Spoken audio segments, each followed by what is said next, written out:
नशा एक बीमारी, नशा करने वाला एक मरीज है, इसका इलाज मदद के हाथ। देखिए हमारा प्रोग्राम हर रविवार शाम 4 बजे हमारे चैनल आई ऑफ ट्रुथ पर।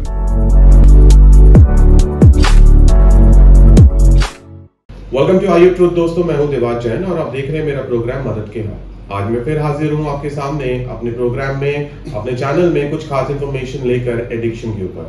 आज फिर हमारे साथ मौजूद है doctor Gautam Bhatia from Sahyog detox and de addiction clinic. बहुत बहुत स्वागत है doctor Bhatia, once again thank you. आप हमेशा अपने प्रेशियस टाइम से हमारे लिए टाइम निकाल लेते हैं।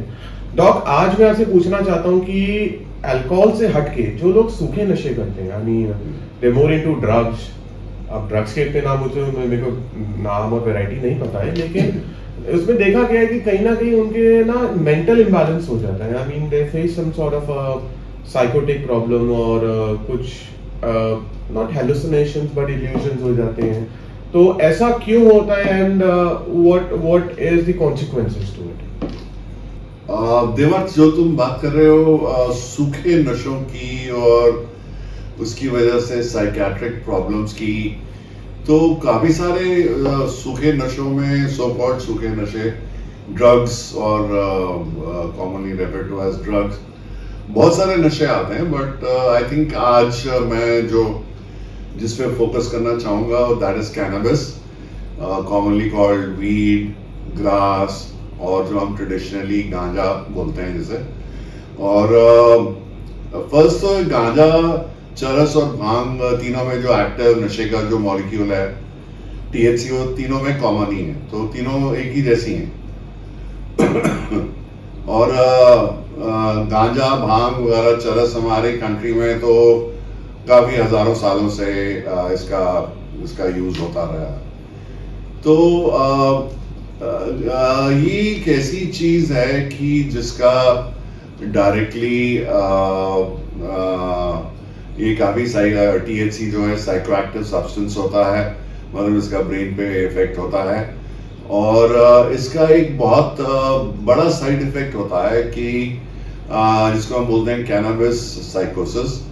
तो जिसकी वजह से आदमी का जो मेंटल बैलेंस है वो खराब हो जाता है, ठीक है, जिसकी उसको पागलपन की प्रॉब्लम हो जाती है। And it is not dose dependent, मतलब ये ऐसी बात नहीं है कि अगर आदमी ज्यादा गांजा फूंकता है तो उसको ज्यादा होने के चांस होते हैं। ये कभी भी हो सकता है, ये पहली सिगरेट पीने से भी हो सकता है, और एक आदमी बहुत टाइम से पी रहा है, उसको हो सकता है कि उसको ना हो, तो और एकदम ही हो जाए उसको, कुछ टाइम के बाद हो जाए उसको। So it is not dose dependent, it is एक एलर्जी की तरह, या किसी में कोई प्री एग्जिस्टिंग कोई साइकियाट्रिक प्रॉब्लम हो पहले से, जिसके बारे में पता ना हो, और वो उसको पीने से ये चीज एकदम प्रेसिपिटेट हो जाती है। Right right. तो डॉक, आपके पास जैसे यहाँ पे पेशेंट्स आते होंगे who were into using of this cannabis, गांजा, weed, जो भी इसको नाम है इसका, तो would you like to explain a little more कि जैसे उनके बिहेवियर्स कैसे गलत हो जाते हैं? एंड कई बार ना, जैसे कई बार मूवीज में दिखाया जाता है कि नशा ज्यादा करने से इंसान दीवारों से बातें करने लग जाता है, सेल्फ टॉक शुरू हो जाती है, एंड कई मतलब ऐसी कुछ बिहेवियर इश्यूज हो जाते हैं। तो आपके यहाँ भी ऐसा कुछ होता है? हाँ, इससे पहले मैं कैनबिस के बारे में ये कहना चाहूंगा कि हॉलैंड वगैरह में तो ये काफी टाइम से लीगल है, और अब कुछ टाइम से ये दूसरी कंट्रीज में भी, कुछ US के कुछ स्टेट्स में भी इसको लीगल किया जा रहा है। तो जो यंगस्टर्स हैं इंडिया में, हमारे यहाँ पर, वो उनका यही कहना है कि ये तो लीगल है, ये तो हर्बल है, ये तो ऑर्गेनिक है, और इस वजह से काफी यंगस्टर्स पीते, तो लोग तो इसको काफी टाइम से पी रहे हैं, पर एक्सक्यूज मी, पर इसका जो यूज है वो रिसेंटली काफी बढ़ गया है, और इसके यूज बढ़ने की वजह से जो कैनबिस साइकोसिस की प्रॉब्लम है वो भी बढ़ गई है।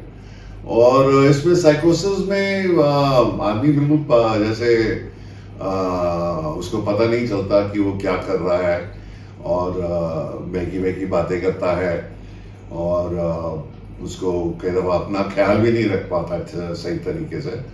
But the good thing is कि ये it is very amenable to treatment. एक तो नशा बंद करना पड़ता है, और उसको एंटीसाइकोटिक्स अगर खिलाई जाए दवाइयाँ तो वो ठीक हो जाते हैं। बट और जो लोग यंगस्टर्स हैं जो गांजा फूक रहे हैं, उनको मैं यही कहना चाहूँगा कि, और जो कहते हैं कि ये लीगल है, ये तो अल्कोहल भी तो लीगल है, और कितने हजार सालों से लीगल है। पर अल्कोहल जैसे हम देखते हैं कि अल्कोहल से कितने सारे लोगों को प्रॉब्लम हो जाती है। तो 100 लोग अगर शराब पीते हैं, उसमें से 12 लोग ही शराब पीते हैं, हर पीने वाला शराबी नहीं होता। पर वीट के साथ तो कोई हमारे पास कोई फिगर्स नहीं है, पर मेरा अपना मानना है कि इसके तो अल्कोहल से कम होते होंगे, पर ऐसी बात नहीं है कि नहीं होते हैं। इससे भी प्रॉब्लम्स होती है। हर चीज का एक यूज होता है, फिर मिसयूज होता है, फिर अब्यूज होता है। तो साधु लोग हमारी कंट्री में हजारों सालों से इसको यूज करते हुए आए हैं। बट और काफी सारे यंगस्टर्स भी हैं जो सिर्फ यूज कर लेते हैं इसको, बट सिर्फ रिक्रिएशनल पर्पसेस के लिए। बट अगर अब्यूज करना शुरू करते हैं तो फिर प्रॉब्लम्स शुरू होने के ज्यादा चांसेस होते हैं। Right doc, just one more question. जैसे कि आपने बताया कि just because of weed, cannabis, गांजे की वजह से इंसान को साइकेट्रिक प्रॉब्लम्स होनी शुरू हो जाती हैं, और उसको फिर साइकोटिक मेडिसिन लेनी पड़ती है ठीक होने की। तो माय क्वेश्चन इज कि ये जो नशा है, क्या इसकी कोई डिपेंडेंसी है? अगर है तो वो कैसे दूर हो सकती है, और अगर नहीं है तो क्या रीजन है? प्लस और एक बार अगर इंसान उस फेज में आ जाता है where he is facing that psychiatric problems, को साइकोटिस्ट शुरू हो जाते हैं, तो आपने बताया कि उसका इलाज हो सकता है, लेकिन क्या वो कम्प्लीटली ठीक हो सकता है इसके बाद? क्योंकि कई साइकोसिस ऐसे होते हैं वेयर आपको दवाइयाँ चलती हैं, यू बिहेव नॉर्मल, आप एक नॉर्मल लाइफ लीड करते हो, but actually you are not. That was my question. तो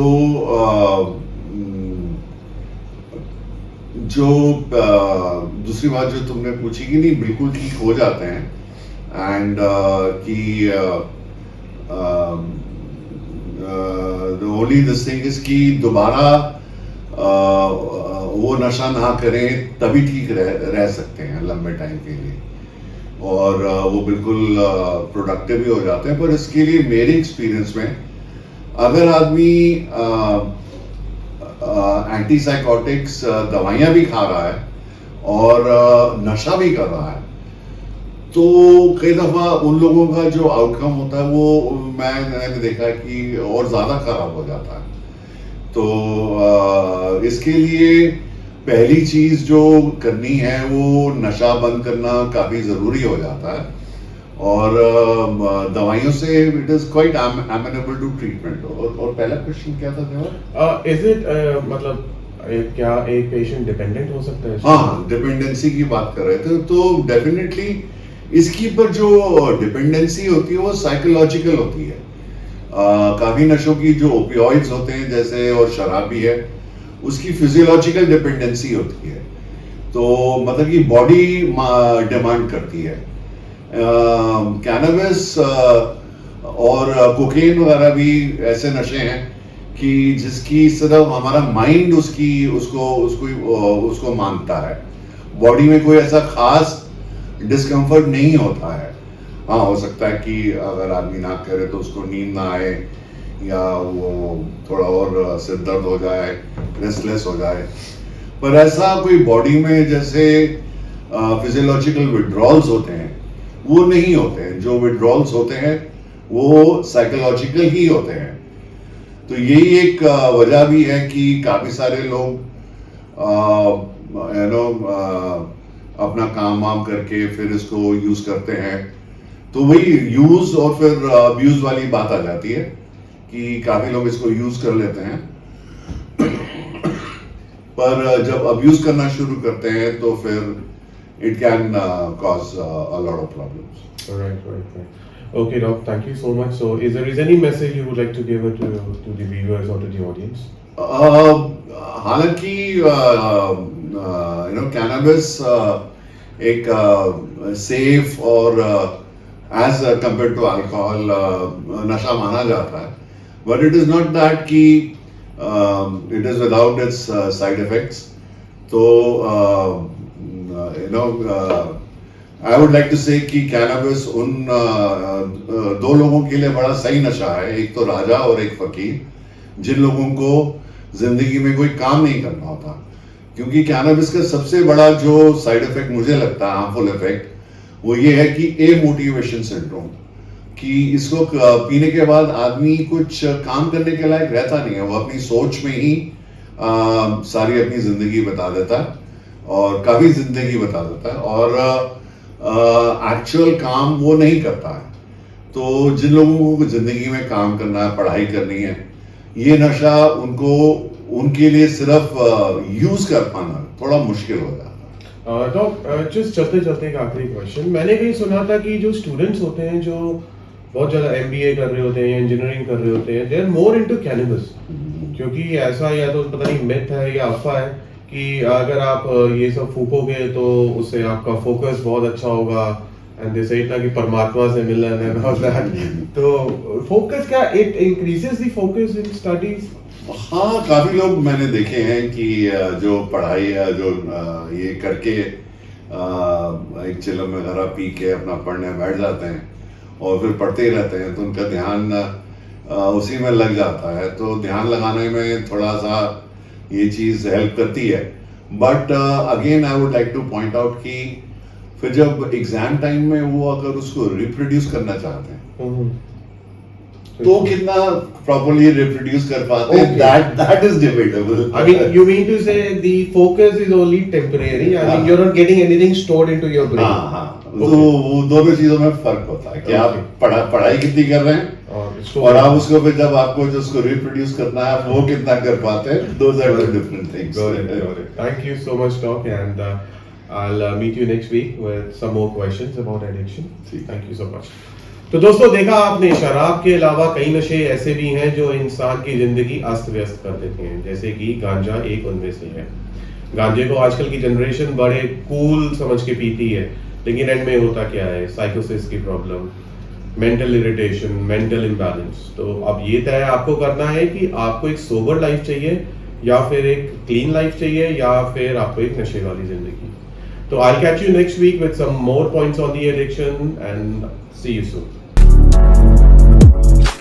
हमारे चैनल आई ऑफ ट्रुथ को सब्सक्राइब कीजिए YouTube पर, इसे फॉलो कीजिए Facebook पर, Instagram पर, Twitter पर और कू पर. हमारे चैनल के बारे में फीडबैक देने के लिए हमें मेल कीजिए ioftruth.6@gmail.com पर.